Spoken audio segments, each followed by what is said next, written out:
If you or someone you know has been hit by cyber fraud, these next 5 minutes might be the most important you'll spend all day. It's completely normal to panic, but knowing exactly what to do and when to do it can make all the difference. All right, let's get right into your action plan. So, here's our game plan. We'll start by getting a handle on just how big this problem is. Then, we'll talk about the single most important concept, the golden hour. From there, it's all about action. What number to call, how to file your complaint, a few other essential things to do, and finally, how to recover and move forward. So first, let's just set the stage a little. This isn't some minor issue that affects a few people here and there. Nope. This is a full-blown national crisis, and it's growing like crazy. Just look at that number, 22,845 crore rupees. Wow. That's how much money was lost to cyber fraud in India in 2024 alone. And get this, that's a 206% jump from the year before. These numbers aren't just statistics, they're a massive wake-up call. And this quote from Niti Aayog really hits the nail on the head. It's not a distant threat anymore. Scammers are everywhere, targeting everyone. High-ranking officials, journalists, our parents, our grandparents. This makes knowing what to do essential for every single one of us. And the scams themselves are getting so much more sophisticated. Take something like digital arrest. This isn't just about tricking you. Scammers are using heavy-duty psychological tactics, creating sheer panic with fake police documents and threats.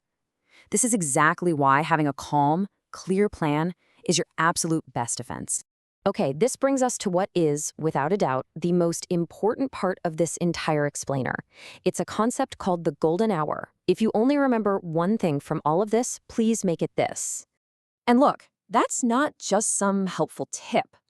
That's a direct quote from a Joint Commissioner of Police. The very second you realize you've been scammed, a clock starts ticking. And how fast you act is the single biggest factor in whether you get your money back, period. So what does this timeline really mean? Well, think about it. In those first few hours, your money has probably only jumped to one, maybe two different bank accounts. The authorities can still trace it and freeze it. But after that, scammers start bouncing it through a whole web of accounts, and it becomes almost impossible to track. That initial window, that's everything. You have to act fast. So what is that very first, immediate action? It's not about logging onto your computer or running to the police station. It's about making one simple, incredibly important phone call. This is the number, 1930. It's the National Cybercrime Helpline. It's free to call, it's open 24/7, and it has to be your first move. This line is connected to a system built for one reason, and one reason only: to freeze fraudulent transactions as fast as humanly possible. But does it actually work? Oh yeah, it works. In 2024, just in the city of Mumbai, this 1930 helpline helped save or block 202 crore rupees from getting into the hands of fraudsters. The system is incredibly effective, but it only kicks into gear if you make the call.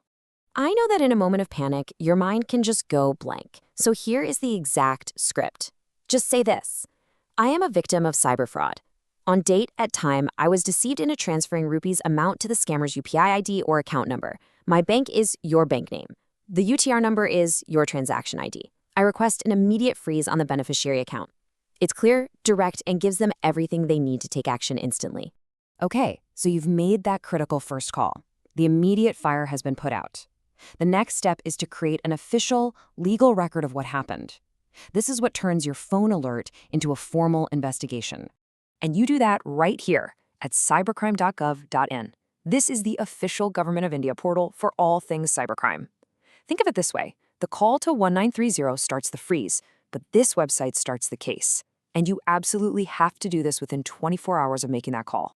Now, I know government websites can seem intimidating, but this process is actually pretty straightforward. You just go to the site, click File a Complaint, and choose Online Financial Fraud. You'll need to write a clear, factual summary of what happened and then upload your evidence. Things like transaction screenshots, messages from the scammer, a copy of your ID. And once you hit Submit, please save that complaint reference number. It's your key to following up. And you really should report everything, no matter how small the detail seems. Scams like this digital arrest one are super complex. They involve impersonation, fake documents, a ton of psychological pressure. When you provide a detailed report, you're actually giving the authorities crucial data that helps them map out and dismantle these massive criminal networks. So, calling 1930 and filing your complaint online. Those are the two main pillars. But there are a couple of other things you should be doing at the same time to really lock down your finances and build a stronger case.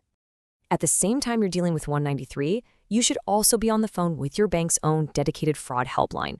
Let them know what happened, give them the fraudulent transaction details, and your complaint reference number. This opens up a whole other channel to try and stop the money from going any further. Two more quick but super important things. First, head over to sanchezsathi.gov.in and report the scammer's phone number. This goes to the Department of Telecom, and they can block the number, which protects other people from the same scam. Second, especially if you've lost a significant amount of money, say over 10,000 rupees, you should consider filing a physical FIR at your local police station. This creates a stronger legal record, and sometimes your bank will require it for a potential refund.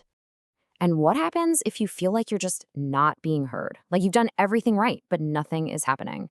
Well, you still have options. If your bank is giving you the runaround for 30 days, you can take your case to the RBI's Banking Ombudsman. And if the local police are unresponsive, you can go over their heads and contact your state's cyber cell directly. You are not powerless in this situation. Finally, let's talk about what comes after all the reports have been filed. Because honestly, the impact of these crimes goes so much deeper than just a bank account.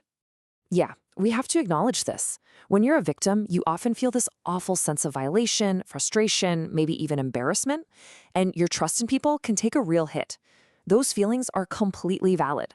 The psychological damage is real, and recovering from that is just as important as getting the money back. You know, research actually shows a really clear difference in how people cope. The negative strategies, things like just trying to avoid it or pretend it didn't happen, they usually just make the stress worse. But the positive, proactive strategies, like reporting it, talking to friends, educating yourself on how to be safer, those are proven to help you heal. Believe it or not, taking action is a form of recovery in itself. So there you have it. You now have a clear, step-by-step action plan. You know about the golden hour, you know the number to call, the website to use, and what else to do.